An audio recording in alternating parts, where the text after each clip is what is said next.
আসসালামু আলাইকুম রহমতুল্লাহ বারাকাতুহু। সম্মানিত দর্শক, এখন একটি কাজ নিয়ে বসেছি। কাজটি হচ্ছে, আপনারা জানেন আমি মক্কিনগর আবদুল্লাপুর কেরানীগঞ্জ মক্কিনগর মাদ্রাসার মুহাদ্দিস। তো সেই মাদ্রাসার আমার এক ওস্তাদ শিক্ষক, ওনার রিলেটিভ একজন ব্যক্তির স্ত্রী বাসা থেকে না বলে চলে গিয়েছে। তাকে ফিরে আনার জন্য একটি তদবির করছি। এই যে যে সাদা কাপড়টা দেখছেন, এই সাদা কাপড়ের মধ্যে আমি কিছু কোরআনের আয়াত এবং বৈধ হালাল কিছু দোয়া কালাম লিখব। লেখার পরে যা যা করব, করার পরে এটার সিস্টেম হলো, এটা ভাঁজ করে তারপরে দুই পাথরের মাঝখানে চাপা দিতে হবে, বা দুইটা ইটের মাঝখানে চাপা দিতে হবে। এই কাজটা আমি এখন করব, বসেছি। তো ভাবলাম যে কাজটা করি এবং আপনাদের জন্য একটা বিশেষ ভিডিও বানাই। সেটা হলো, যে কাজগুলির ক্ষেত্রে আমরা এই তান্ত্রিক কবিরাজ অনলাইনে সবচেয়ে বেশি ধোঁকা খাচ্ছি, যার ফলে আমরা মনে করছি যে জার ফুক বা এই জাতীয় চিকিৎসা কোনো কাজের না, সবাই প্রতারক, সবাই টাকা খায়, কোনোই কাজ হয় না।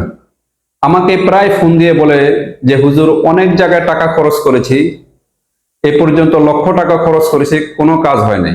কি কাজ? যে আমার বউ চলে গিয়েছিল তাকে আনার জন্য, কিন্তু কোথাও কাজ হয় নাই। অথবা প্রেমিকাকে বা প্রেমিককে পেতে চাচ্ছি, বশীকরণ যাকে বলা হয়, কোনো কাজ হয়নি। তো এই বিষয়ে আমি একটু আপনাদেরকে বলতে চাচ্ছি যে দেখেন, এই যে বশীকরণ, তারপরে স্ত্রী চলে গেলে ফেরত আনা, তারপরে স্বামী যদি পরকে লিপ্ত থাকে সেখান থেকে ফেরত আনা, স্ত্রী না বলে চলে গেলে, ঘরের চাকর বা কাজের লোক বা দোকানের কোনো কর্মচারী না বলে পালিয়ে গেলে, বা কেউ হারিয়ে গেলে, এই জাতীয় বিষয়গুলি আমরা মামলা মোকদ্দমা, এই জাতীয় বিষয়গুলি তদবিরের জন্য অনলাইনে বা আশেপাশে অনেক কবিরাজ তান্ত্রিকের কাছে আমরা যাই, গিয়ে এগুলি করি, কিন্তু কাজ কিছুই হয় না। আসলে ভাই, এই সমস্ত বিষয়গুলি অত্যন্ত স্পর্শকাতর। এই জাতীয় কাজগুলি করা অত্যন্ত কঠিন এবং সম্পূর্ণ আল্লাহ রব্বুল আলমিনের কুদরতি হাতে।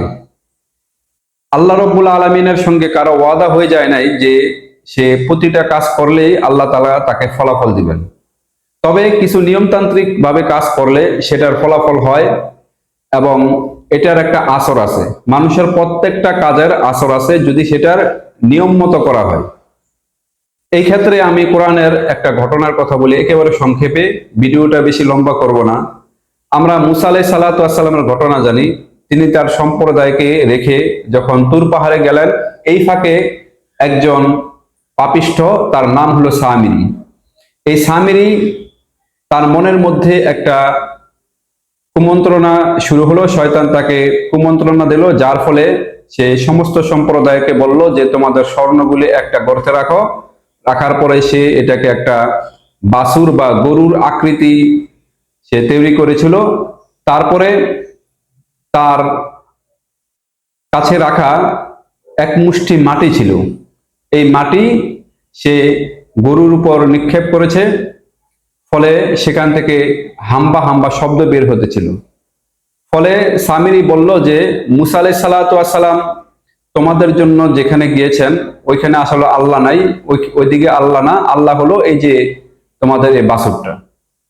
তো ওর ফলে তার মাটির প্রভাবে আল্লাহ তাআলা ওই স্বর্ণের বাছুরটার মধ্যে একটা শব্দ সৃষ্টি করেছিলেন। তো মুসা আলাইহিস সালাতু ওয়াস সালাম যখন ফিরে আসলেন এবং সামিরীর এই অপকর্মের কারণ জিজ্ঞাসা করলেন যে তুমি এটা কোথায় পেলে, এইভাবে কেন করলে, তখন সামিরী জবাব দিয়েছিল, মুসা আলাইহিস সালাতু ওয়াস সালাম তাকে বলেছিলেন, ক্বালা ফামা খাতবুকা ইয়া সামিরী, হে সামিরী, তোমার কি ভাষ্য এই বিষয়ে, যে কাজটা তুমি করেছো? তখন সে বলল, বাসুরতু বিমা লাম ইয়াবসুরু বিহি, আমি যা দেখেছি লোকেরা তা দেখে নাই। তার মানে হলো মুসা এই লোকে হযরত জিবরাইল আলাইহিস সালাতু ওয়াস সালামের ঘোড়া দেখেছিলেন। এই ঘোড়ার পায়ে, ঘোড়া যেখান দিয়ে যাচ্ছিল, এই ঘোড়ার খুর বা পা যেখানে রাখছিল সেখান থেকে সবুজ ঘাস উৎপন্ন হতেছিল। তো সামির এই জিনিসটা দেখেছে এবং সে বুঝতে পেরেছে যে জিবরাইল আমিনের ঘোড়ার পায়ের যেখানে মাটি স্পর্শ করে ওই মাটির একটা জীবনী শক্তি আছে। তো যাই হোক, সে বলল যে ফা নাবাযতুহা, আমি সেই মাটি এক মুষ্টি নিয়ে নিলাম। কাযালিকা সাওয়ালাত লি নাফসি ফা নাবাযতুহা, আমি এই বাছুরের উপর সেই মাটিটা নিক্ষেপ করেছি, ফলে জাসাদাল্লাহু খুয়ার, এই বডি থেকে হাম্বা হাম্বা শব্দ বের হতে লাগলো। এবং কাযালিকা সাওয়ালাত লি নাফসি, এমনি ভাবে নফসে শয়তান আমাকে সুসজ্জিত করেছে, আমাকে শিখিয়ে দিয়েছে। তা আমি যেটা বলতেছিলাম যে এই আল্লাহ তাআলা প্রকৃত কার্যকারী এবং মুয়াসসির হাকিকি, মানে প্রত্যেক জিনিসের প্রকৃত আসর পয়দা করেন আল্লাহ তাআলা। কিন্তু আল্লাহ তাআলা আবার বস্তুর মধ্যে কিছু তাসির রেখেছেন, প্রভাব রেখেছেন, যেরকম ভাবে সামিরির ওই মাটির মধ্যে। তো বান্দা যখন নাকি কোনো কাজ করে এবং সেটা নিয়মতান্ত্রিক কাজ করে, আল্লাহ তাআলা এটার মধ্যে ফলাফল দেন। তো এইভাবে করলে আলহামদুলিল্লাহ আমার বহু কাজ সফল হয়েছে। এবং ভিডিওর শেষে আমি কিছু রেকর্ডও দিব যে যাদের কাজ একদিনে হয়েছে। কিন্তু একদিনে হয়েছে বিধায় যে তাকে গ্যারান্টি দেওয়া যাবে যে 24 ঘন্টায় হবে, এই ধরনের গ্যারান্টি দেওয়া সম্পূর্ণ নাজায়েজ।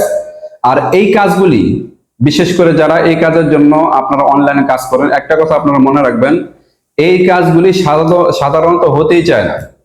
2 নাম্বার হলো অনেক নিয়মতান্ত্রিক এবং আল্লাহর কাছে কাকুতি মিনতি করে কাজ করলে হয়, তাও কাউকে গ্যারান্টি দেওয়া যাবে না।